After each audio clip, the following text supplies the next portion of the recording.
5,000 years ago. In an age when Greece and Rome were but a distant dream, one civilization conceived the impossible and built the unimaginable. The Egyptians worked on a much grander scale than anyone did for millennia. Enriched by their conquests and empowered by their gods, the indomitable pharaohs of Egypt built the ancient world's first stone monolith, its tallest building, oldest dam, most impenetrable fortress, greatest city, and the ultimate monument to one ruler's ego. It's a clear message. Do not mess with Egypt. Egypt's engineers boldly redefined the limits of architectural possibility. But their road to eternal glory was riddled with blood, betrayal, and outright disaster.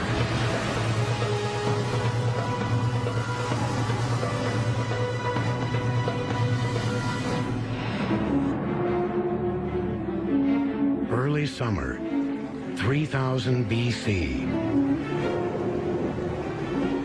Rain clouds begin to form over the Ethiopian highlands, 800 miles south of the Egyptian border.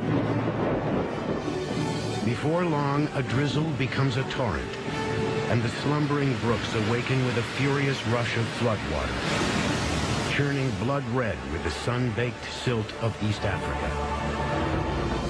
Downhill, these streams combine to form the Blue Nile, which accelerates for 850 miles before slamming into its sister river, the White Nile, in Sudan. United, the two rush northward into Egypt as the Nile, a river at the center of a civilization on the rise. If the flood will not come this year, will be famine. No one will eat. All the Egyptians will be hungry. If the flood will come strong, maybe it can destroy things.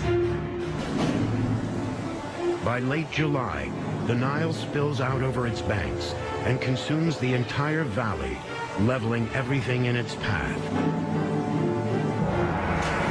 For 600 miles, from the south of Egypt all the way to the Mediterranean Sea, low-lying villages are washed away, and thousands of locals are left homeless. In Egypt, flooding is an annual event, but devastation on this scale is inconceivable. Too much water causes a disaster of untold proportions. People's fields were flooded and rotted. Certainly children would have died. There would have been widespread inability to feed families. And we even have from literary texts notions that at the worst moments of famine there could be even cannibalism, horrible, untold disasters. While flooding consumes every corner of Egypt, its new capital city, Memphis, stays dry, thanks to the massive 49-foot dam that surrounds it. It is the first dam ever built in recorded history. The driving force behind the dam and the city it protects is Menes, the first pharaoh of Egypt's first dynasty. He is a warrior with a passion for building, and his army has recently united Upper and Lower Egypt into one great kingdom. The first king of Egypt would have been more powerful than previous chieftains because he had all of Egypt under his control. The king was placed by the gods upon the earth to help regulate things and to maintain the proper functioning of the cosmos. And he provides for the Egyptians not only in this life, but in the life to come. At Memphis, Menes would enforce his will over Mother Nature with the help of some innovative engineering technology. Hello, I'm Peter Weller. The flood just described occurred many, many times over the course of Egypt's 5,000-year history. Archaeological records during the reign of Menes are sketchy, but we do know that Menes took dramatic steps to prevent a flood of this magnitude. His engineers are said to have built a massive barrier to protect the city of Memphis from the inundation. And that dam was supposedly so sturdy that it redirected the Nile, thereby securing the safety of Memphis. Now, the idea that any civilization 5,000 years ago could accomplish this is absolutely astonishing. Today, the dam built by Menes is lost to history. But another ancient dam endures just east of Memphis. Known as Sad al-Kafra and dated to 2700 BC, this obscure ruin gives a glimpse into the dam building techniques of Egypt's early engineers.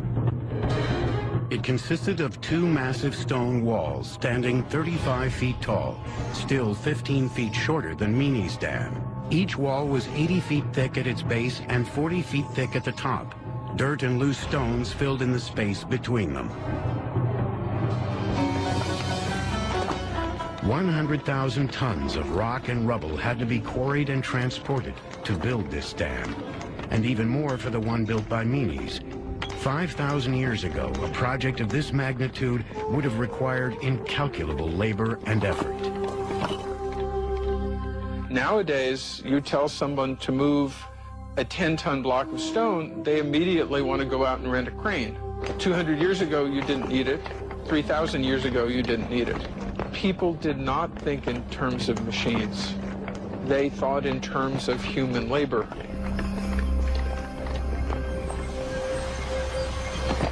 While Menes Dam endured for millennia, archaeological evidence suggests the Sad al-Kafra Dam was a monumental failure. Today, there is a 110-foot wide gap in its center, suggesting that it broke apart due to the pressure of the water it was built to retain. There may have been a flash flood at a crucial point in the construction of the dam, and the water swept through and completely ruined it. For the earliest Egyptian engineers, who were pioneering projects that had never been conceived before, structural disasters were a natural part of the learning curve. There was no precedent for the kind of massive constructions that they came up with in their minds. They knew they wanted to represent the power of the pharaohs, and yet, looking at the landscape, they only had nature to guide them. It really required imagination and a tremendous use of natural materials. The mysterious pharaoh Menes was a key figure in Egypt's transition from a sleepy coalition of tribal farmers into a regional superpower. His reign is said to have lasted 62 years. It ended savagely when he was mauled by a hippopotamus while out on a hunt. But the dam he built would endure long after the last of Egypt's pharaohs had gone home to the gods. It was the cornerstone in Egypt's building legacy, a feat that would inspire generations of pharaohs to attempt ever bigger, ever bolder feats of engineering. Egypt is the crossroads between Africa and the Middle East. And the presence of this river, the Nile, makes it the only country of the Sahara Desert with a steady natural water supply. So from the time humans could walk upright hundreds of thousands of years ago, they've been drawn here to this river. Initially, nomadic tribes emigrating from sub-Saharan Africa to the Middle East followed the path of the Nile. Later on, during the dawn of agriculture, around 9000 BC, tribes of farmers began to settle on its banks. When Menes finally united all of these people under one flag, so to speak, around 3000 BC, the Empire of Egypt was born. Since then, countless human dramas have permeated Egypt, but the Nile has remained the one constant presence in the center of it all. And despite the occasional catastrophic flood, it's the reason why the world's first empire rose here and not someplace else.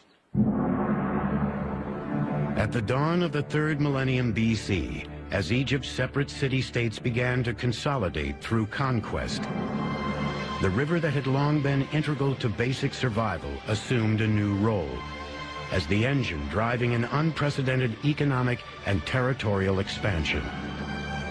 A network of man-made harbors and canals were constructed to link far-flung territories and irrigate an otherwise barren landscape. Massive barges became the 18-wheelers of the age, and the canals formed the equivalent of an interstate highway system. The Egyptians didn't really need to worry about roads or wheels because they had the Nile, because the river would flow south to north, and then you could use the wind from north to south. Then the Egyptians would dig canals to get you in your east-west directions, and again, if you wanted to go anywhere else. So they were great canal diggers, and the engineers would construct canals that were kilometers and kilometers long. And this was used to transport all kinds of things, whether it was large numbers of people, whether it was grain, food, stones. Nearly 2,000 years before the Romans built their first mud huts, the pharaohs were harnessing the power of engineering on an unprecedented scale. And for the first time in history, technology was beginning to revolutionize not only the way people lived, but the way they died. Nowhere was the ingenuity of the ancient Egyptians more apparent than in their lavish royal tombs. The ancient Egyptian concept of the afterlife is very different than what Christians and Jews believe. For instance, it's much more palpable. The dead need us. Their survival is important somehow for the proper functioning of things. Tombs are houses in stone, subterranean houses, because you're living there in death. This is your after-death home.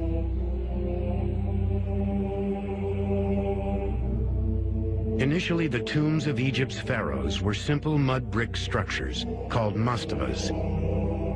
Mastabas typically consisted of two main elements: a rectangular superstructure above ground that could be visited by priests and loved ones, and a substructure of sealed chambers carved out of the bedrock below. These chambers housed the king's sarcophagus and all the amenities he would need for eternity. They have bathrooms and wash basins and things so you can wash your hands. So they clearly were assuming they were going to live in the underground parts of the tomb. As royal tombs became more sophisticated, pharaohs began building separate shrines nearby where priests could worship their spirits. This was the first step in the evolution of the royal tombs from simple mastabas into the colossal complexes that still dominate Egypt's western desert, the pyramids. All told, the ancient Egyptians built more than 100 of them. 80 still stand today, and they contain enough stone and mortar to construct a wall 10 feet high and 5 feet wide from New York to Los Angeles. The sheer volume of stone that was brought from quarries all over Egypt, fashioned and put into place on the building site, and the organization that went into that, I think, is mind-boggling to us. Today, the pyramids still stand as the ancient world's main attraction, but they were no overnight success. It took 6 pharaohs, 4 generations of builders, and numerous engineering disasters to achieve such perfect proportions. The pyramid builders began their quest for architectural perfection at a place called Saqqara. It was there in the year 2667 BC that an enterprising young pharaoh named Djoser claimed the throne and commissioned the world's very first stone superstructure. His tomb project would solidify Egypt's standing as the world's most advanced civilization and propel his pioneering architect into the pantheon of the gods.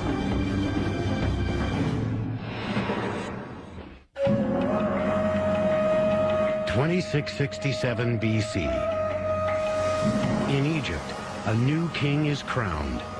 He is Djoser, the second ruler of Egypt's Old Kingdom period. Djoser would establish a reputation as a wise and pious ruler. Even 2,000 years after his death, he would remain the model Egypt's later pharaohs sought to emulate. During his reign, he was so popular that he ceased being a mere mortal in the minds of his subjects and became the first of Egypt's pharaohs to be deified as a god. He is worshipped later on in the 19th dynasty as the opener of stone, which is very significant. They made the connection between Djoser and the discovery of stone. One of Djoser's first acts upon taking power is to lay the groundwork for his last. He commissions the construction of his tomb complex, the final resting place that will play a central role in his eternal fate. The concept is traditional. Egypt's kings had been building lavish tombs for centuries. But the result this time would be revolutionary. Aside from its unprecedented scale, Djoser's tomb complex would differ from those of his predecessors in one fundamental way. It would be built not from mud bricks, as the previous ones had been, but from stone. Much of the rest of the world, like the Americas and Europe, was not up to very much apart from, maybe piling a few rocks on top of the other. There was activity in Mesopotamia where you got large-scale mud brick architecture, but Egypt seems to stand alone and is completely unique in its use of stone at that time. To build his dream tomb out of stone, Djoser turned to his right-hand man, an architect of humble roots named Imhotep. Not only was Imhotep Djoser's chief architect, he was also treasurer, high priest, and vizier, a role roughly equivalent to prime minister. But it would be his groundbreaking work on Djoser's burial complex that would earn him immortal praise. Even the Romans, great engineers in their own right, would one day worship at his altar.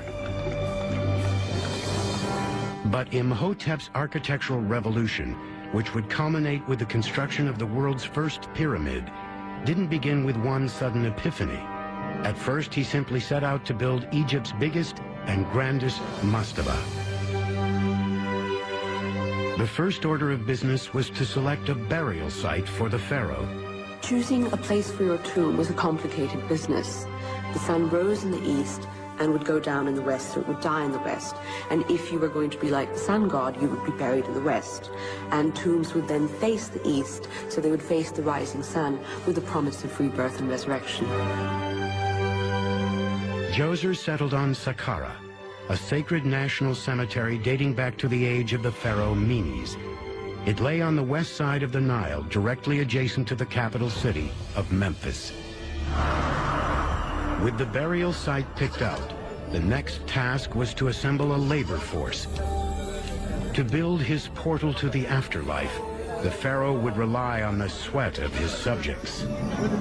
When you say slavery to an American, you think of what happened before the Civil War here, and it's clear that Egypt didn't have that kind of slavery, but the idea of ordinary Egyptians flocking to work on the king's pyramid as a labor of love is probably an exaggeration as well. Recruits would be compensated with food, beer, clothing, and tax breaks. They were organized into divisions of about 20 men apiece. In all, 500 of these divisions, numbering some 10,000 men, were recruited to build Djoser's burial complex. In addition, thousands of women were drafted to keep the men properly clothed and fed. The most important thing about building the pyramid is not only the engineering techniques, but it is the administration. How can you organize more than 10,000 workmen? They were living in barracks, 55 workmen in each barrack. And they go and they work, cutting the stones in the quarry. And they take one day off and they go in the day to hunt, to fish in the Nile. With his workforce in place, Imhotep set out to build the world's first stone structure. But before he could build up, he had to build down. He started by digging a vertical burial shaft 23 feet wide and 92 feet deep to house the pharaoh's sarcophagus. Next, Imhotep's laborers carved a second shaft through which the pharaoh's body would be lowered. Adjoining the burial chamber was a series of subterranean rooms meant to serve as the pharaoh's afterlife palace. About 1,000 feet to the south, a second tomb complex was hollowed out from the bedrock. Like many pharaohs before and after him, Djoser would have two tombs. Each would serve an essential spiritual purpose. In the northern one, his mummified body would be laid to rest. To the south, his internal organs would be placed, embalmed and sealed in canopic jars. During mummification, one of the important parts was to empty the body cavity of all the internal organs, because if you leave them inside, the body would rot and basically explode. So the lungs, the liver, the stomach, and the intestines would be removed, and they would be dried using a mixture of salt and baking soda. Then, after they'd been dried for, a few weeks, they would be cleaned off, oiled, and wrapped up in mummy bandages and placed in boxes.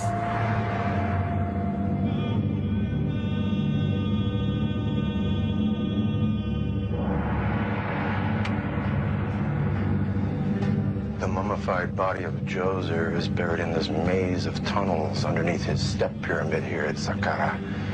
There are nearly 4 miles of hidden passageways here that are totally off limits to tourists and sightseers, seeing as how the ceilings have a tendency to cave in once in a while.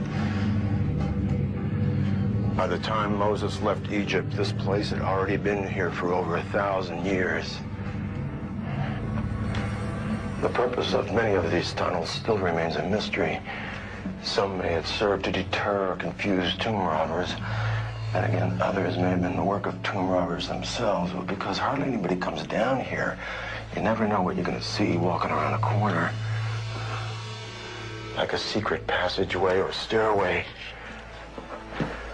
It's very easy to become confused down here. For instance, if you come to a T intersection like this and you go right, when you should have gone left, you're lost. Now, I'm getting very close to the chamber where Djoser was actually buried, but in front of it will be a series of rooms that'll serve as sort of a burial palace. And in those rooms might be the amenities that Djoser will take with him to his afterlife, or the mummies of his relatives. Now, this is just remarkable that I've been descending into this pyramid for hundreds of feet, and I come upon this perfect chamber underneath the bedrock that holds possibly the bones of one of Djoser's relatives, like that.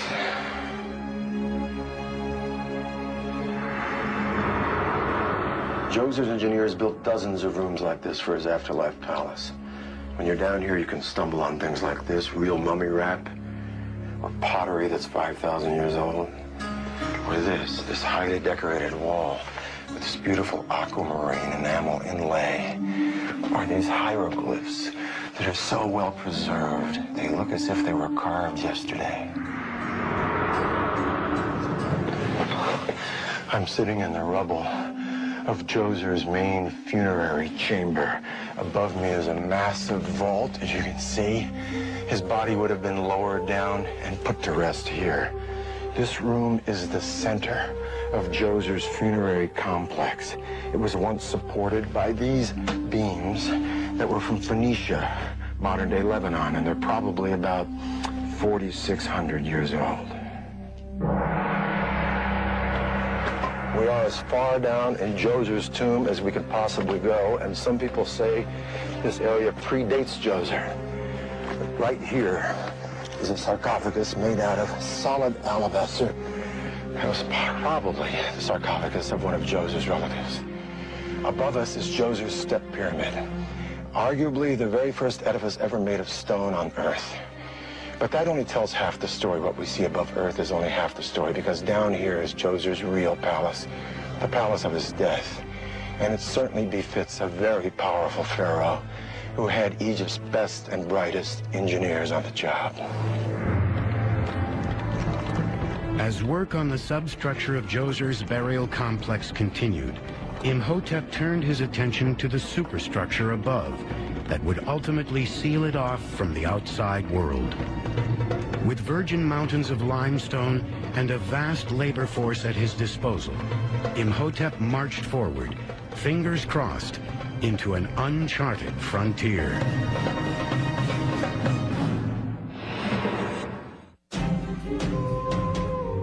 (2659 BC). Centuries before Stonehenge, the Egyptians are at work on the world's first stone megastructure, a colossal tomb complex for the pharaoh Djoser. At the helm of the project is Imhotep, Djoser's royal architect. In a limestone hillside near Saqqara, thousands of his laborers are pioneering a fledgling industry, quarrying. They are perfecting a system to cut extract, and transport massive building blocks. Their first challenge is to carve up the cliff face into symmetrical slabs. Quarrying was done by pounding the rock into grooves with hammer stones. And it was by sheer effort, cutting trenches and then trenching out the blocks and then cutting them off underneath and rolling them out of the quarry. Once the stones are extracted, they have to be hauled over uneven desert terrain from the quarry to the construction site, using nothing more than ropes, sleds, muscle, and sweat.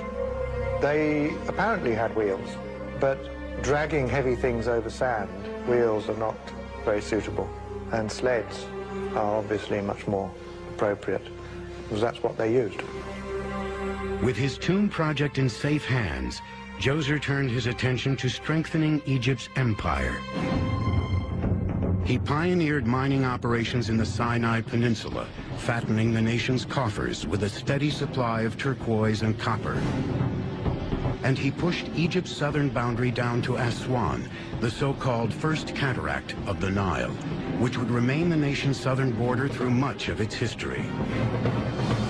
10 years into his reign, the pharaohs still felt strong, and Egyptian tradition dictated that work on his tomb had to continue until his death. With the ground floor finished, and with plenty of time left to build bigger and better, Imhotep set his sights skyward and began a series of expansions that would revolutionize architecture. On top of his mastaba, he added a second smaller one. On top of that, a third, and then a fourth, stacking them like layers of a wedding cake. With his stone blocks holding steady, he decided to go even bigger, extending the 4 steps out to the west and adding 2 more on top of those. Djoser's tomb gradually took on a shape unlike anything the Egyptians had ever laid eyes on. The groundbreaking form would come to be known as a step pyramid. It's almost as if Imhotep is working out in architectural form in that one structure the whole evolution from just simple mounds that existed earlier to a massive statement that sets the tone for pyramids forever after. After nearly 2 decades of work, Djoser's step pyramid stood 20 stories tall, and surrounding it, an entire complex was under construction that would set a new standard for royal burial sites. To the north, a small palace was built.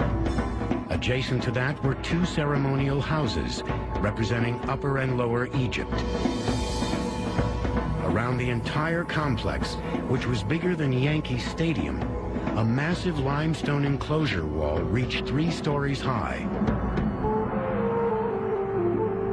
Today, as in ancient times, the only way to enter the complex is through a towering gated colonnade that contains the first 40 stone columns ever erected on Earth.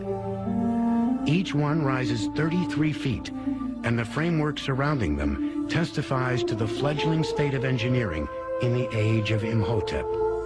The architect was afraid his columns might tip over, so he attached each of them to a side wall to provide extra support. They built it this way because they did not understand that you could build a freestanding stone column. So we're in an architectural step here where they're doing trial and error. Djoser died in 2648 BC. His 19-year reign had proven to be an age of unprecedented engineering innovation. As word of his passing spread up and down the Nile, mourners flocked from the farthest corners of Egypt to pay their last respects. There would be a huge procession coming up from the valley with priests, with professional mourners who would be ululating and sort of ripping out their hairs and crying out for the death of the king. It's conceivable that a young child named Snefru was there to witness Djoser's final farewell. Snefru would grow up in the shadow of the step pyramid and one day rule Egypt himself. As pharaoh, he would become obsessed with achieving engineering perfection. But his relentless quest to build a better pyramid would run head-on into disaster.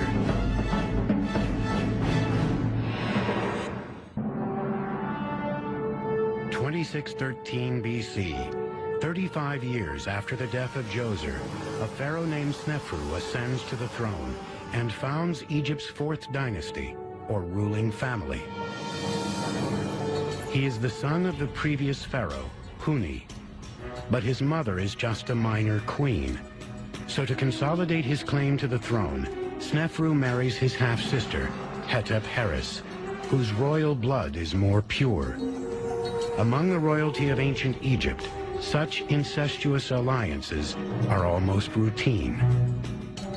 Forget half-sister. The Egyptian pharaohs often married their true bloodline sisters. And the reason for this goes back to Egyptian mythology. The gods intermarry. Osiris and Isis are brother and sister. By marrying his sister, the king is acting like a god. With his sights set on divine status, Snefru launches a charm offensive to secure the goodwill of his subjects. He addresses even peasants as my friend or my brother. And to transcend the shadow cast by Djoser's larger-than-life reign, Snefru embarks on a relentless quest for engineering perfection that will make him a legend. According to the Greeks, there were 7 wonders of the ancient world, among them the Hanging Gardens at Babylon, the Colossus of Rhodes, the Temple of Diana at Ephesus, and the Pyramids of Egypt. But of all those magnificent wonders, it is only the pyramids that have survived the ravages of time and man. It is the reign of Snefru that provides the essential link between the step pyramid of Djoser, which is innovative but primitive, and the Great Pyramid of Khufu at Giza, 3 generations later, which is considered to be the apex or pinnacle of pyramid building. It was Snefru who really worked out the kinks through a long and arduous process of trial and error and turned pyramid engineering into a veritable art form. Snefru funded these massive building projects by beating up on his neighbors. He looted Nubia, Libya, the Sinai Peninsula, and among his subjects that earned him the title is the Smiter of Barbarians, and sealed his reputation as one of the most formidable pharaohs in the history of Egypt. Snefru's first engineering challenge came at Meidum, a sacred burial site south of Saqqara. There, the ruins of his partially collapsed pyramid still dominate the desert landscape. The Meidum Pyramid is a puzzle. Whether it was a collapse, or whether the stone was simply robbed away, or whether it was unfinished, all of these are questions. Meidum represents a crucial turning point in pyramid construction. The pyramid's core consisted of 8 stone steps proceeding skyward at a sharp angle. Snefru ordered his builders to fill in those steps from top to bottom with packing stones. Then he enclosed the core within a casing of polished white limestone, giving the structure the smooth sides he sought. It's as though Snefru didn't want to take the stairs, he wanted an elevator. So he has this abstract design that pulls him right up to the sky, which is what the pyramid does. It realizes in concrete form the most immaterial of things, the rays of the sun, light. By all appearances, the pyramid's extreme makeover was a success. But beneath its gleaming facade, there was a problem. If you look at the pyramid today, you can see it's sort of striped, and what those stripes represent are the polished exterior surfaces of those 2 internal step pyramids. And these obviously don't have a lot of friction, so when you build something up against them, once they begin to slide, there's not much to hold them in place. Today, 4,600 years after the Meidum Pyramid was constructed, signs of its destruction are plainly visible. Just 3 of the pyramid's original 8 steps remain intact, and the outer casing added later by Snefru lies in a massive mound at its feet. Could this be evidence of a catastrophic collapse? I believe the theory that the Pyramid of Meidum was collapsed is not true. We have evidence in the New Kingdom. There is a man came to visit the pyramid, and he talked about the glory of the pyramid. If the pyramid was collapsed in the Old Kingdom, they will never talk about the glory of the pyramid.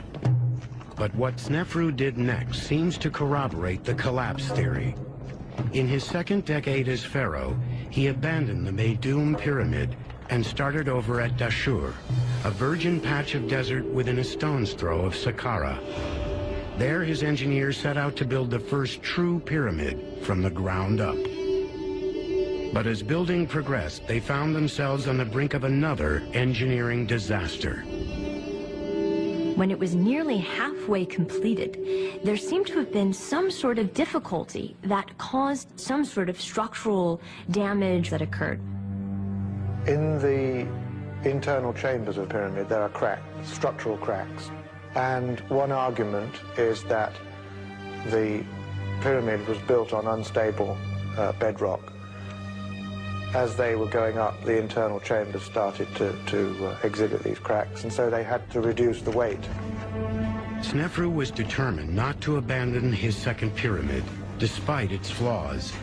So his builders rushed to shore up the struggling structure, enlarging its foundation by more than 50 feet on all sides. Then, as they continued upward, they did something even more drastic. They abruptly changed the angle of incline from 54 to 43 degrees.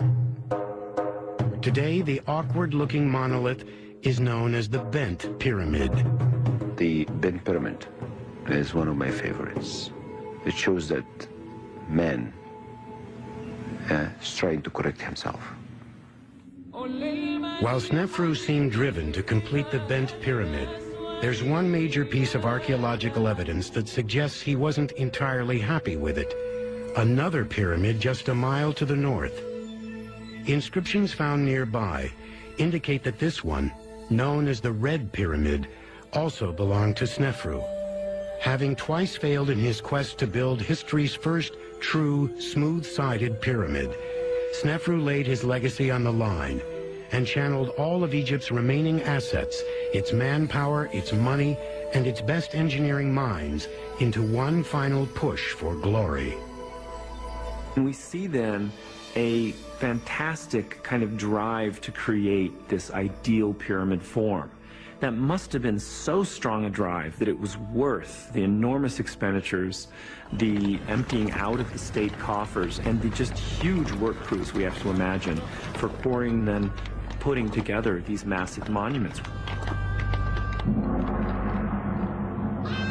Building a third pyramid for one pharaoh would mean bleeding the empire dry. But Snefru, ever the shrewd politician, knew how to sell himself and his engineering obsession. Snefru was simply a PR genius. He was the first king to use his personal name rather than a special throne name. He stooped to conquer, so to speak. He made himself more accessible in order to make himself greater and more famous and more divine.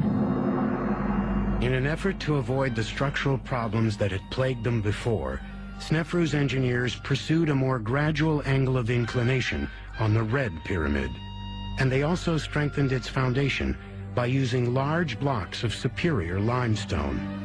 The blocks now have grown enormously in size, and the builders are confident about moving and putting into place huge blocks of stone weighing several tons rather than the smaller blocks that were used in the Step Pyramid. To haul each stone to its final location, a team of 20 men pulled it on a wooden sled over a ramp made of mud, rock, and rubble. Water was poured in front of the runners to reduce friction on the way up. 4,600 years later, debate still rages on how these mud ramps were configured. There are three prevailing theories. The first is that one massive straight ramp was built on one side of the pyramid.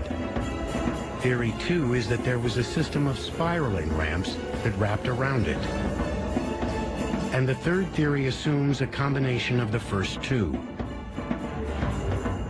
We will never find evidence about this ramp around the pyramid. Everyone has his own theory, but we really cannot decide 100% how it really looked like. After all the rough stones were stacked and the capstone placed on top, an outer casing of high-quality white limestone was laid over the exterior. Builders started from the top and worked their way down, polishing the casing stones with copper chisels. The finishing off of the outer casing of the pyramids must have been a highly skilled job. You can get a pretty good feel for what that must have been like at Dahshur, at the bent pyramid, where you can stand at the bottom and look straight up the smooth casing, still today maintaining that straightness. And it's like looking up a sheet of glass. It took 3 attempts and several decades, but in the end, Snefru's quest for personal perfection succeeded brilliantly. The Red Pyramid behind me is the first true pyramid ever built. Not only did Snefru's engineers crack the code in erecting a smooth and symmetrical monument, but they mastered the process of building large and open rooms inside of one. The chambers inside Snefru's Red Pyramid can still be accessed through an opening 92 feet up its north side. At the end of a long corridor that descends back down to ground level, the space opens up into the first of 3 rooms, built to house Snefru's remains and all of his immortal treasures. Building a huge chamber like this within the superstructure of a pyramid was a unique challenge to the ancient engineer because of the pressure from above of millions of tons of rocks forcing itself downward. So to disperse this pressure, Snefru's builders came up with an ingenious engineering innovation, the core-belled vaulted ceiling. They stepped in the sides gradually by about 10 centimeters each step, and so built a kind of inverted pyramid shape in the burial chamber roof. So you got to a narrow point along the top, which could be spanned very easily. The room buried deepest within the Red Pyramid is the burial chamber, a sprawling space with a ceiling that rises 49 feet. It was here in 1950 that the bones of a middle-aged male were discovered, but there were no accompanying inscriptions to identify it, so we have no idea who he was. Some Egyptologists believe that they were the bones of Snefru himself. Others say no, that pharaoh was buried over in the Bent Pyramid because the Bent Pyramid has a more complete funeral complex around it. Whatever the case, we don't know what happened to Snefru, and it's a mystery that may never be solved. Snefru's 3-decade reign ended around 2589 BC, but his burial monuments succeeded in securing his immortality. Excavations at Dahshur have revealed that even 2,000 years after Snefru's death, offerings of incense were still being left in his memory. Snefru's son and successor, Khufu, would build on the engineering foundation laid by his father and create the biggest and most perfect pyramid ever constructed, the Great Pyramid at Giza. Each of the Great Pyramid's 4 sides is almost perfectly symmetrical, rising at a precise angle of 51 degrees. When Khufu built his towering monument, Egypt's old kingdom was at the height of its wealth and power. But within 4 centuries, the great empire of the pyramid builders plunged into darkness.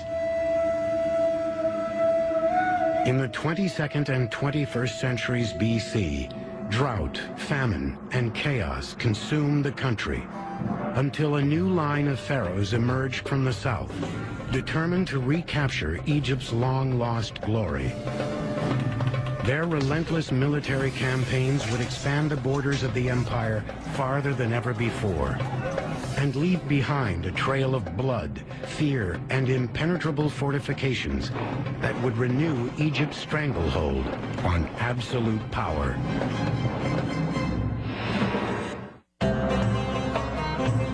(1864 BC). A warrior pharaoh is blazing through Nubia on a devastating campaign of conquest. The era is Egypt's Middle Kingdom period, a time remembered by later generations as the empire's golden age. The pharaoh is Sesostris III. His objective is threefold: to secure Egypt's southern border, to take control of trade routes in Nubia, and to plunder as much Nubian gold as his troops could carry. Nubia from the beginning was very important to the Egyptian because this is the source of gold. And gold for the Egyptians were very important. The path to gold runs through a group of Nubian warriors known as the Kermans. While Sesostris can claim the advantage of a large and well-organized army, the Kermans have a lethal weapon of their own. The Nubians were renowned, even into the early Middle Ages, as expert archers. The Arab invaders called them the pupil shooters. They were actually able to shoot out the eyes of attacking horsemen. The Kermans pose a formidable obstacle, but for Sesostris, a brooding figure of imposing height and commanding presence, failure is not an option. In so many cases, you can't say anything about the king's personality or his nature, and Sesostris is an exception to that, because you do have this series of remarkable portraits of him that have survived that are unlike anything that was produced for earlier kings. The portraits of Sesostris look alternately arrogant, sad. He's moved. He's very, very human. Experience has done something to him. This is a pharaoh who has personality, he's got depth in his face, he has sorrow or concern, and age. His face reflects the care that he has for the people of Egypt. As the Kermans would learn the hard way, the pharaoh's love for his own people did not extend to his enemies. His army ripped through Nubia, seizing treasure and territory at every turn, and blazing a path of death and destruction. On a monument to his reign of terror that marked his southern border, Sesostris bragged openly of burning the enemy's crop fields, slaughtering its men, enslaving its women and children, and poisoning its wells. He comes across like a Roman general. He actually says, "He who protects my boundary here, he is my son, he is born to me. But as for him who does not protect my boundary, who does not defend it, he is not my son, he is not born to me." It's really quite amazing and direct. As his army pushed south, Sesostris peppered the Nile Valley with a series of imposing superfortresses that would stand guard on the Nubian frontier and showcase the strength and superiority of Egypt. This has been built more than 3,700 years ago, in a time that military architecture was not known to anyone. Maybe huts. Any army in ancient time, they live in huts. But for the Egyptian, to think about this, it was very intelligent, because they know that Nubia was very important, and they know that danger could come from there. The remnants of the forts built by Sesostris stood well into the 20th century, a testament to the prowess of his engineers. And they're still here. There's just one problem that makes it a little difficult to visit them. They're all at the bottom of this crocodile-infested lake. This is Lake Nasser, a man-made creation formed when the Aswan High Dam was constructed in the 1960s. It runs 350 miles long, more than 400 feet deep, and every last trace of the Middle Kingdom's superforts lies lost beneath it. One of the largest of Sesostris' superforts was built at Buhen, which had been a trading post since the Old Kingdom. The Buhen fort stretched almost 2 football fields long and utilized technology on a par with the European fortresses of the Middle Ages. Nothing like the fortress of Buhen had ever been seen throughout the ancient Mediterranean world. One of the reasons why it's so important from an engineering perspective is that it has layers of defense, emplacements for archers, so that you could fire arrows in any number of directions against an invading army. And then even outside of those walls, you had a moat and then a wall beyond the moat, so that any enemy army trying to attack the fortress would have to climb over this wall, enter the moat, be exposed to the archers on the outside walls, and then take 2 successive fortification walls before reaching the very interior of the fortress. The Buhen fort could house 1,000 troops at a time, including captive Nubians who were forced to serve 6 years in the pharaoh's army. By the end of his reign, Sesostris' fort network stretched more than 200 miles south of Aswan into present-day Sudan and solidified Egypt's chokehold on the region. Sesostris reigned for 39 years. For centuries after his death, in 1831 BC, his groundbreaking garrison stood guard on the Nubian frontier. But they wouldn't always be manned by Egyptians. Over the course of the following 2 centuries, his conquests were relinquished as the Middle Kingdom came apart at the seams. It becomes brittle, it weakens. Kerma grows as a power in Nubia, and the forts, in the end, pass into Kerma control, apparently without any signs of major conflict or destruction. While the Kermans re-emerged in the south, a Middle Eastern warrior tribe known as the Hyksos conquered the north. Egypt's once glorious empire suddenly shriveled. Egypt would remain hopelessly under siege for the next 100 years. But in the 16th century BC, a new kingdom of native pharaohs would rise up and re-establish Egypt's former prominence. Among those rulers would be an opportunistic queen who would break through the gender barrier and assert absolute power 14 centuries before the birth of Cleopatra.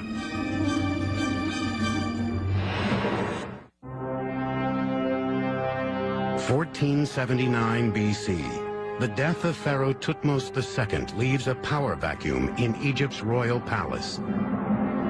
His son by a harem girl, Thutmose III, is proclaimed king, but he is a young child and can't rule alone. So the widowed queen, Hatshepsut, steps in to fill the power vacuum. She becomes the young boy's co-regent, but she rules like a full-fledged pharaoh.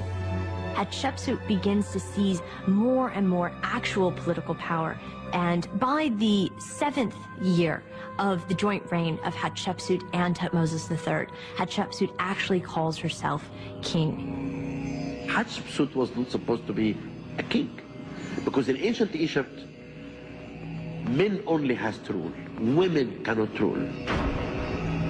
To take her gender out of the equation, Hatshepsut simply switches it. Her body takes on the contours of a male, and she wears the traditional strap-on beard of Egypt, and her body doesn't show female characteristics. To be taken seriously as pharaoh, Hatshepsut knows she needs to build like one. So to immortalize her reign for the ages, she commissions a massive mortuary temple on the west bank of Thebes, the hometown and power base of the new kingdom pharaohs. It will serve as a shrine to her spirit after death and perpetuate her connection to the gods. To build it, she turns to her chief architect, Senenmut. He is a commoner who enjoys a very special relationship with the female pharaoh. A lot of people like to think that Hatshepsut and Senenmut were more than professional friends. And certainly there is some very obscene graffiti with their names over them, showing them in sort of compromising positions that adds fuel to the rumor. Regardless of his amorous talents, Senenmut would prove to be a masterful engineer. Hatshepsut's temple at Deir el-Bahri is the enduring proof of his genius and a testament to his undying devotion. He did this from the emotion of love. It's not really as a duty to the queen. No, he did it for his lover, Hatshepsut. And therefore, the temple is unique. It's different from any temple ever built in Egypt. Today, the temple is surrounded by barren desert. But in ancient times, landscaped gardens and pools would have made it one of the most lavish monuments in the world. The temple rises in 3 levels of terraces built into the slope of a towering limestone cliff. The terraces are connected to each other by a broad central staircase. The upper levels are supported underneath by long colonnaded porticos. On the walls inside one of them, are reliefs depicting Hatshepsut's divine conception. Hatshepsut's mortuary temple is really a great vehicle for propaganda. You have a scene showing the god Amun coming to her mother. Then there's sort of an intimate moment, after which Hatshepsut is conceived with the help of various goddesses. And then the next scene shows her being greeted with great acclaim by all the gods and being hailed as a divine birthed king. At Deir el-Bahri, the architect Senenmut succeeded in creating a one-of-a-kind temple for a very unique pharaoh. The project took 15 years to complete, years during which Hatshepsut's stepson Thutmose, the young pharaoh in waiting, quickly came of age. He would soon come knocking to claim his rightful throne. In order to retain her own power, Hatshepsut would launch a PR campaign to remind her subjects that she was descended from a god. And she would engineer a series of towering monuments to drive that message home. Obelisks advertising her link to her divine father, Amun-Ra. The form of an obelisk is fairly simple. It is a tall, solid, four-sided tower with a pyramid-shaped tip carved from one piece of stone and decorated from top to bottom in carved relief. Now, at first glance, an obelisk may not seem like much of an engineering feat, but all things considered, it is one of the most stunning and artistic building achievements of all time. The story of the obelisks begins in the ancient granite quarry at Aswan, 115 miles south of Thebes. This is where most of the Egyptian obelisks originated, and where one still lies unfinished, carved out on 3 sides. At 137 feet long and weighing over 1,100 tons, I am standing on what would have been the world's largest obelisk had it been completed. It was abandoned when it was cracked, but today this obelisk can still give us a clear idea of how these things were quarried out. Now, workmen pounded away at this granite using a dolerite ball like this one. Dolerite is harder than granite, so if you pound hard enough and long enough, the dolerite will eventually chip away at it. To cut out an obelisk this big, experts figure it took about 130 men a full year. So can you imagine pounding and pounding and working for a full year of your life just to have the thing you're working on crack, and then you gotta walk away? Well, in one way they were lucky. They didn't have to move it.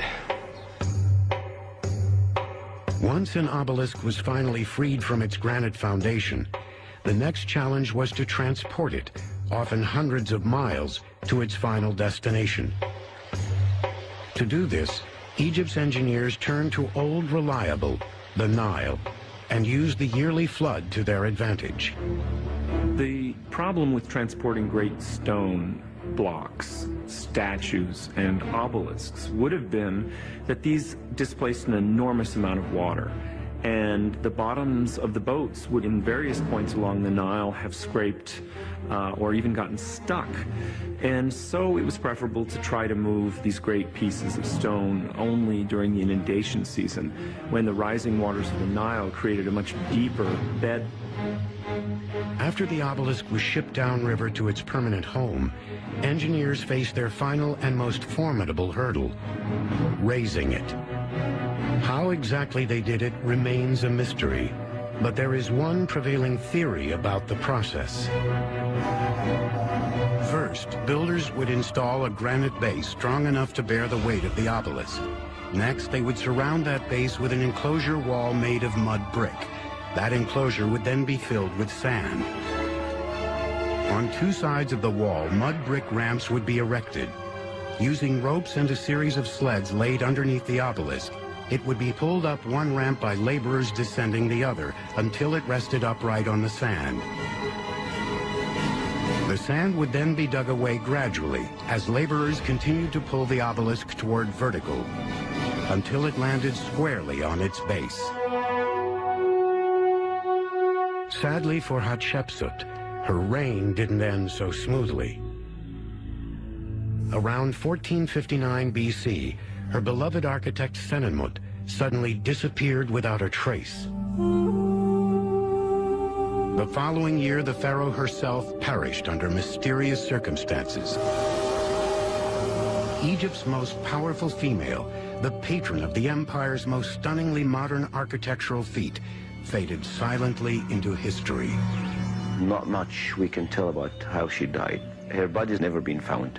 We found her tomb, and we didn't find her body yet. So that's another mystery we are looking for. 35 centuries later, there's no smoking gun, but there is one prime suspect, Hatshepsut's stepson, Thutmose III. The rightful heir so long stifled by his stepmother may have had the last laugh. After he took over, Hatshepsut's statues and monuments were destroyed, and her name was eliminated from official historical records. Thutmose went on to become a great conqueror, stretching the boundaries of the empire farther than any other pharaoh, from present-day Syria into central Sudan. After Thutmose III, Egypt really owned these territories in a way that it hadn't previously. They were really vassals of the Egyptian king. So in that sense, he was a conqueror. 1,200 years after the first pyramid was built, Egypt was at the peak of its power. But just when it seemed to be invincible, a rebel pharaoh would suddenly emerge, whose radical worldview would shake the empire to its foundations. His unquenchable thirst for absolute power would spawn the construction of a new capital city, engineered to position him as the center of the universe.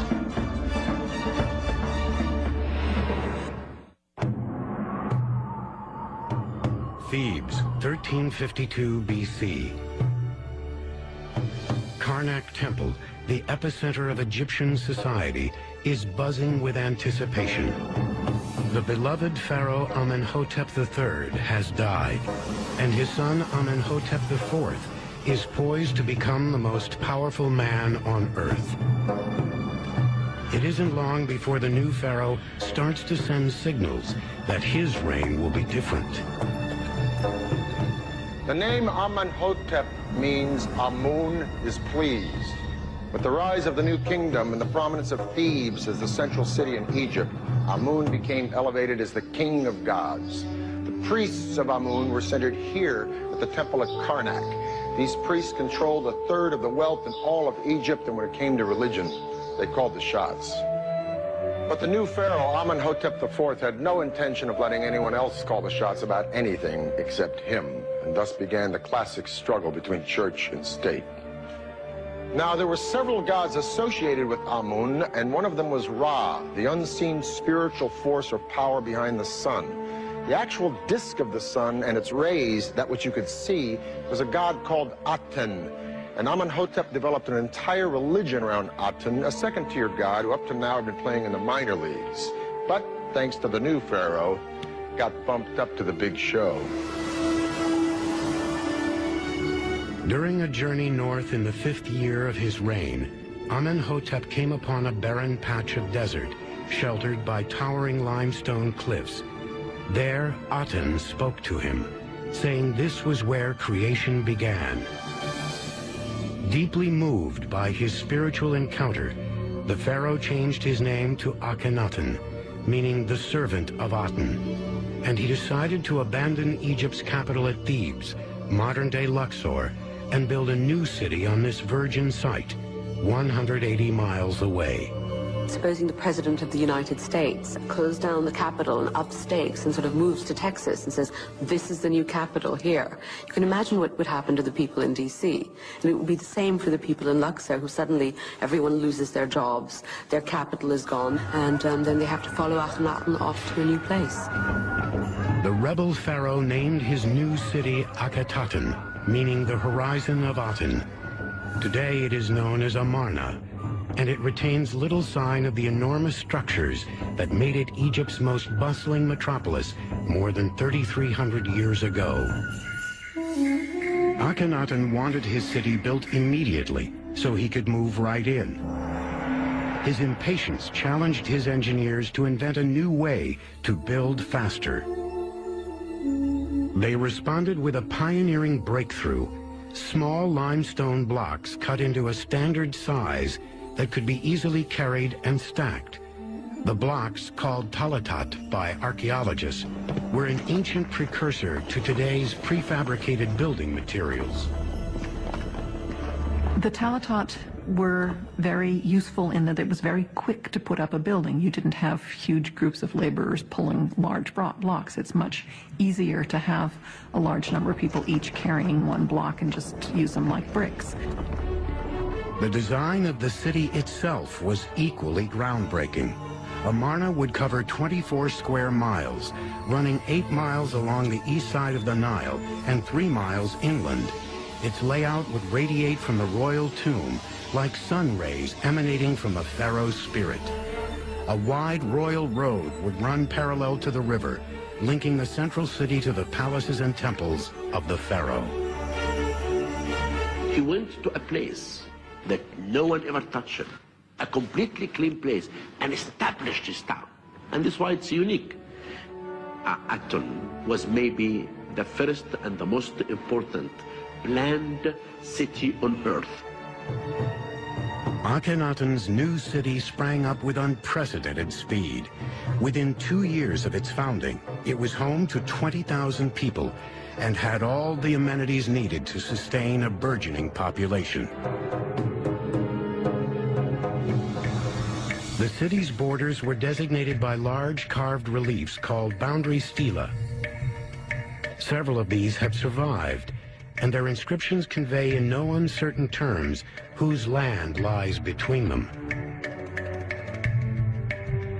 At Amarna, the pharaoh had created his own universe and placed himself and his family squarely in the center of it. In every depiction from Amarna, anyone outside of the royal family is shown bent over, bowing constantly to both Akhenaten and the royal family. So he seems to have required that people bow and scrape in his presence in a way that we had never seen with previous pharaohs. The Sun King had 4 large palaces within his city, each serving its own personal and spiritual purpose. The only one that still survives in any discernible form is the North Palace. Remnants of animal stalls and spectacular wall paintings with wild birds have been found here, suggesting that this was the pharaoh's private nature retreat. But there are also the remains of a lavish garden and the foundation of a colonnaded throne room where Akhenaten might have received important visitors. The pharaoh's obsession with excess also extended to Amarna's houses of worship. A couple miles south of the North Palace lie the ruins of a complex known as the Small Aten Temple. The word small is a misnomer. The complex covers almost 70,000 square feet, an area more than twice the size of the White House. The whole temple was once surrounded by a mud brick enclosure wall. Inside were 3 courtyards, separated by towering walled gateways called pylons. In Egyptian religious belief, the pylons are associated with the 2 mountains of the horizon. So as the god traveled in and out of the temple through these pylons, it was like the sun disk rising and setting into the hills of the horizon. Inside the temple's first pylon was a court with rows of brick offering tables and a ramp that ascended to a high brick altar. Beyond the next one was another court containing a house for the resident priest. Within the third was the heart of the temple, the Holy of Holies, where the spirit of Aten dwelled. Archaeologists think the Small Aten Temple might have been intended to serve as a permanent shrine to Akhenaten's spirit. But the tyrannical pharaoh would not be worshipped in death, as he had been in life.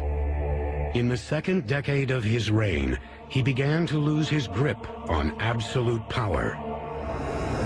It seems that Akhenaten started to take his religion more and more seriously, and thus avoided any of the responsibilities of state.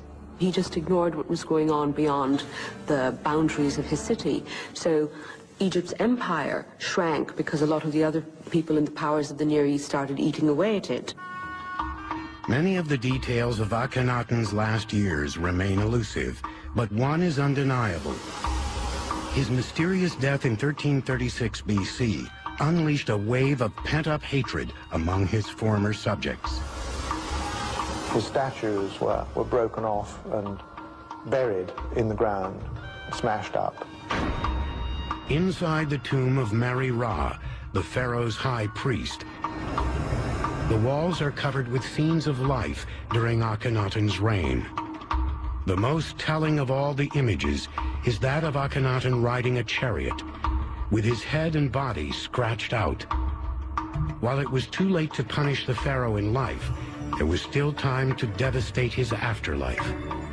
Destroying the image of a dead person is really a horrible act in Egyptian thinking because it kills the possibility of the soul returning to its eternal home. So we know that this was about the most brutal thing that could be done to a person after their death. After crippling his spirit, Akhenaten's subjects abandoned his city.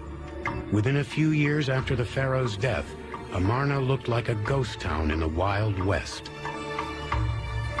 Power soon shifted to Akhenaten's 9-year-old son, Tutankhaten. King Tut was anxious to distance himself from his father, so he restored supreme power to the god Amun, changed his own name to Tutankhamun, and moved Egypt's capital back to Thebes. There, the pharaohs who followed him would engineer the most stunning tombs in Egypt's history and stock them with the most priceless treasures ever collected. Those tombs are still nestled quietly between the hills and crags of the world's most famous cemetery, the Valley of the Kings.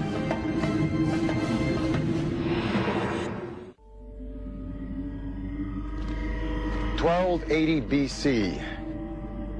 As the sun rises over the west bank of Thebes, another week in the service of the pharaoh begins for a team of workmen who live here in this village of Deir el-Medina.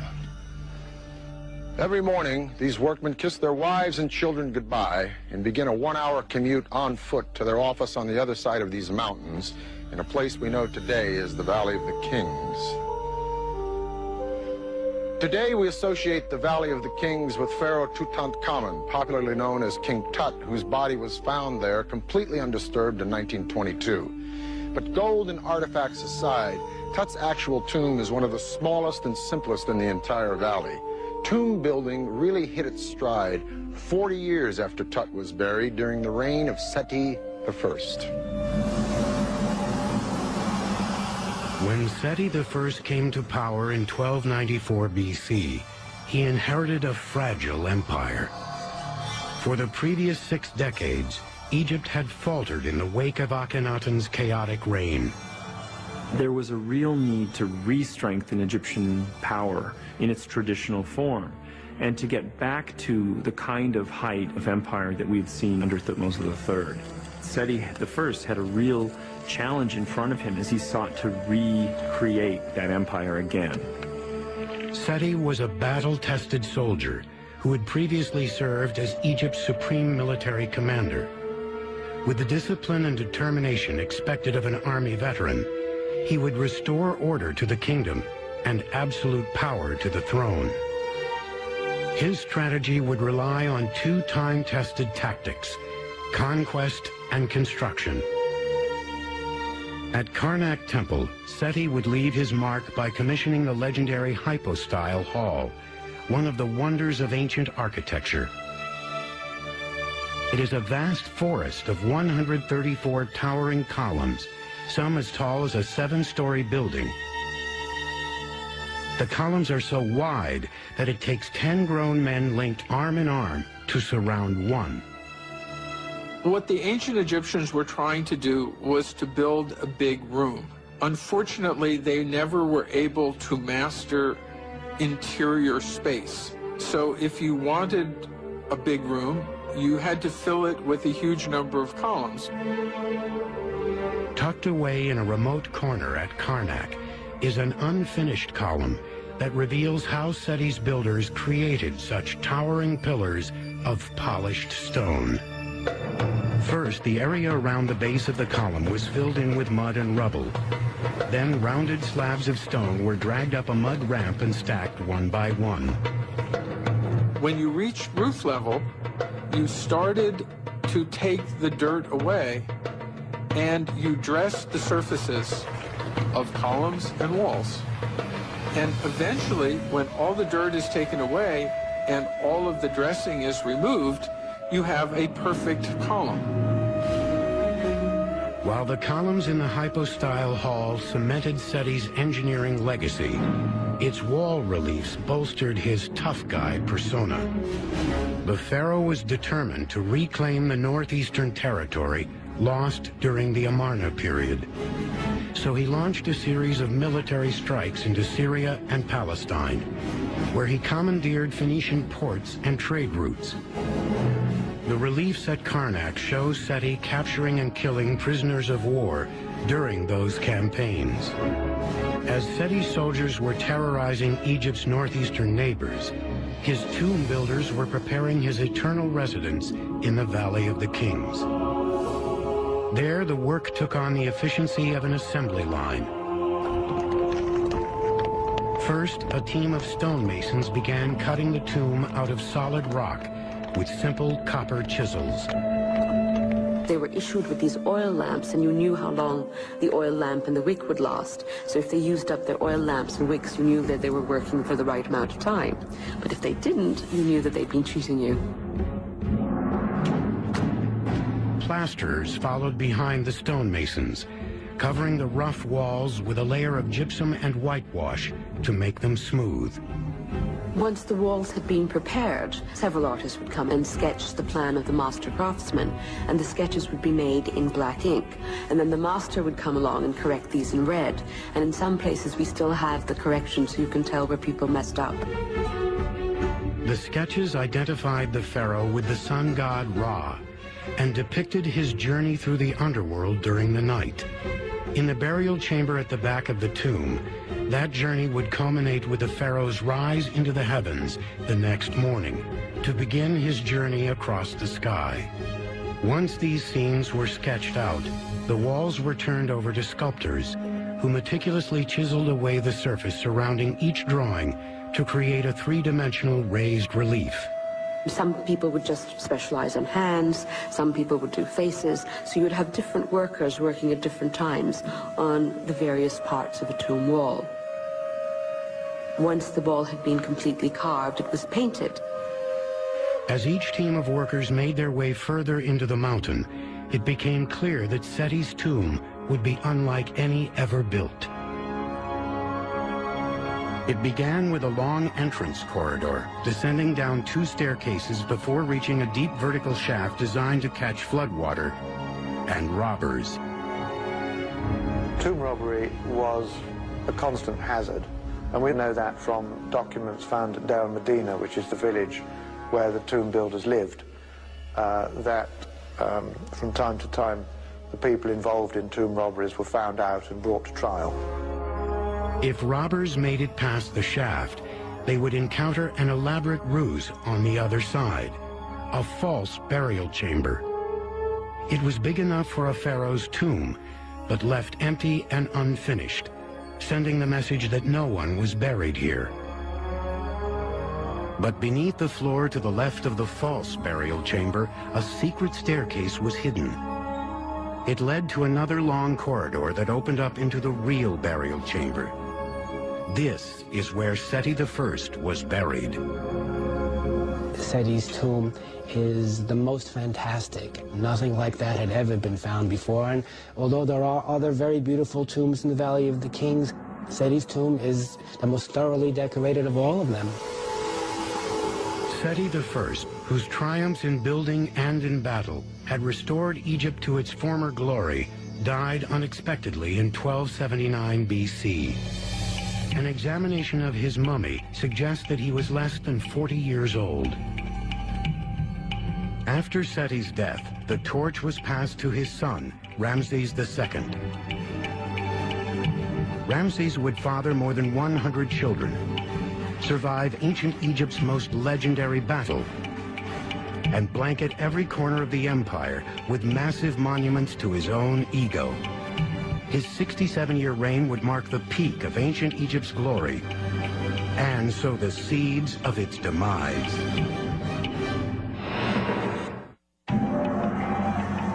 1964 AD, an international army of engineers and archaeologists is rushing to save one of ancient Egypt's most precious monuments from annihilation. The site is Abu Simbel in Egypt's extreme south, where two colossal temples built during the reign of Ramses the Great are in danger of drowning beneath the rising waters of Lake Nasser. The new lake has formed because of the construction of the Aswan High Dam 140 miles downstream. Now contractors from 5 nations are in a race against the clock to deconstruct the temples inside and out and move them piece by massive piece to higher ground. First, the engineers cut the temples into movable blocks and transport them to a new site 200 feet higher and 600 feet further inland. There, the blocks are restacked against and within 2 artificial mountains of reinforced cement. After 4 years of steady labor and 3,200 years in existence, the temples of Abu Simbel have a new home. It was a miracle. It's a sign of cooperation. It's a sign of genius, of comparing engineering of yesterday and engineering of today. The Abu Simbel temples of Ramses II and his queen Nefertari were the most magnificent building achievements by the most magnificent pharaoh in the history of Egypt. They were cut from scratch right out of the face of a virgin cliff. Think Mount Rushmore with a huge church carved inside the mountain right behind the presidential heads. Ramses the Great ruled in the 13th century BC, and by this point the Egyptians had been cutting stone for 1,500 years, and they had it down to an absolute science. But if there was ever a question that science could become art, that is the answer. This temple is in effect a monumental sculpture that demonstrates what is possible when art and engineering combine with just a wee bit of ego. Ruling for nearly 7 decades, Ramses II was the pharaoh of pharaohs. From childhood, all the hopes for his dynasty rested on him, and he was treated with a reverence usually reserved for the gods themselves. His status as Egypt's golden boy made him the country's most eligible bachelor and husband. He had at least 21 children by the age of 21, and at least 17 wives. Over the course of his life, he would father as many as 110 sons and probably as many daughters. Why so many children? Well, that is part of his virility. The pharaoh was considered the bull, and a bull is kind of a primal symbol of male sexuality. Ramses' blood is likely to have been just expanded in incredible percentage, so that thousands of years later there would have been hundreds of thousands of people who had some, possibly, the blood of Ramses the Great. Ramses excelled not only in love, but in war. For centuries, Egypt had been mired in a seesaw struggle for control of ports and trade routes in the Middle East. Ramses' father, Seti, had recently made inroads there, but the region's dominant tribe, the Hittites, remained a formidable foe. Like his father, Ramses would take up arms in an effort to expand Egypt's borders. He would attack the Hittite kingdom in Syria with 20,000 men, the largest known force in Egyptian history. They had, by this point, acquired chariots, the double bow, a whole slew of other kinds of sort of instruments of warfare. Certainly in the ancient world, they were amongst the greatest warriors. As formidable as the pharaoh's forces were, the Hittites had even more soldiers. But despite being outnumbered, Ramses fought to a bloody stalemate and returned home a hero. Reliefs were carved to commemorate the pharaoh's bravery on the walls of countless Egyptian edifices, including his great temple at Abu Simbel. Construction on it began around 1269 BC, in the 10th year of Ramses' reign. its engineers employed a process similar to tomb construction in the Valley of the Kings. All these colossal sculptures would have been carved by a community of people working together, working all over these colossal pieces. And we know this from representations in the tomb of Rekhmira, which shows the temple workshops. The sculptors are at work on larger than life-size three-dimensional statuary, showing them working on the face, working on the shoulders, working on the arms, working on the body and the legs. And out of this communal effort, they created a piece of work which has the perfect proportions. The statues of Ramses outside the Great Temple stand 69 feet tall, making them the largest that had ever been sculpted in Egypt. Inside, an entire temple complex is carved out within one massive rock. The first atrium alone has 8 more towering statues of the pharaoh. Beyond that is a series of other rooms, a second atrium, a sanctuary, and smaller side chambers that may have served as storerooms for sacred offerings. Every facet of the temple's design was meant to send a clear message to all who entered, that Ramses the Great was a god among the living. Ramses II is shown not only worshiping the gods, but worshiping an image of his own deified self. So you have Ramses II as pharaoh, worshiping Ramses II as god, all taking place during the lifetime of Ramses II. The heart of the temple is its sanctuary, which lies more than 200 feet inside the mountain. Within it are 4 statues of Egypt's mightiest gods: Ptah, the creator; Amun, the supreme god; Ramses, the living god; and Ra-Harakti, the sun god. Twice a year, on the 22nd of February and October, the rays of the rising sun strike the faces of the 3 gods associated with it: Ramses, Ra-Harakti, and Amun. Some Egyptologists ascribe significance to those dates, such as the pharaoh's birthday and his coronation date. Others chalk it up purely to chance. This is really normal, like, you know, if you look at around your house, any place, the sun will hit a certain place in your house twice a year. That's really a natural thing. Next door to the Great Temple stands the one carved out in honor of Ramses' most beloved queen, Nefertari. While the pharaoh could have any woman he laid eyes on, his heart belonged only to her. Nefertari is absolutely beautiful in the representations that we have of her. She must have been really spectacular, and in fact, there are inscriptions that say that she was the woman by whom the north wind blows. On her temple's exterior facade, there are 6 statues, 4 of Ramses and 2 of Nefertari, each standing 33 feet tall. This is the oldest temple in Egypt, where the queen statues stand as tall as the kings, underscoring her uncommon significance. Just as Ramses II is deified in his temple, Nefertari is also deified in her own. Nefertari is actually shown as the goddess Hathor, so she becomes a divinity just like her husband. During the reign of Ramses the Great, the temples at Abu Simbel stood as an imposing reminder to northern-bound travelers that a powerful empire lay just over the horizon. That empire, nearly 2,000 years in the making, would spend the next 1,000 years in decline. Within a few centuries of the death of Ramses the Great in 1212 BC, the new kingdom had fallen victim to the same circumstances that had destroyed the previous ones: increasingly weak leadership and economic depression. Over the centuries, a revolving door of foreign conquerors, Nubians, Libyans, Assyrians, Persians, even Alexander the Great and the Greeks took hold of Egypt.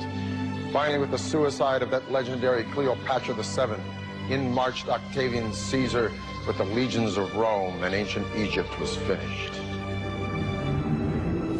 Over time, these temples were buried by the desert sand, lost to history, just like the civilization that built them. But in our time, they have been reborn to stand once again and proudly proclaim the power and ingenuity of the world's first true empire. The Egyptians put the foundation of engineering.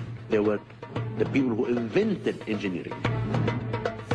Without the benefit of computers or cranes, Egypt's engineers created monumental masterpieces that testify not only to their sophisticated understanding of architectural principles, but to their ability to harness huge numbers of men and materials to execute them.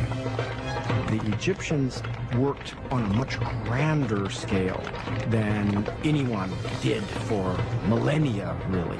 They have to have had tremendous confidence in themselves and in their construction capability. But the imposing structures the Egyptians left behind are the result of much more than granite, limestone, and laborers. They epitomize unparalleled genius, unrivaled technology, and the beginning of